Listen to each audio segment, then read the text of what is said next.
Ako'y nagkaroon na ng rekomendasyon na i-revoke na for life itong mga na-involved sa road rage. Isang mensahe ito sa mga nagmamaneho natin sa kalsada na huwag kayong magpadalos-dalos kasi mabigat na ang parusa sa ganyan. Sisiguraduhin ko na pag kayo ay na-involved sa road rage at nagkaroon pa ng sakitan kagaya nitong nangyari sa mga insidenteng ito, ay habang buhay na tatanggalan na kayo ng pagkakataong magmaneho. Irerekomenda na ng Land Transportation Office o LTO na i-revoke ang driver's license ng sinumang driver na masasangkot sa anumang road rage.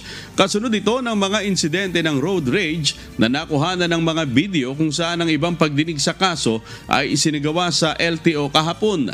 Dahil dito nagpaalala ang LTO sa mga motorista na magtimpi at maging disiplinado sa kalsada upang maiwasan ang mainit na pagtatalo na ang iba ay humahantong sa road rage.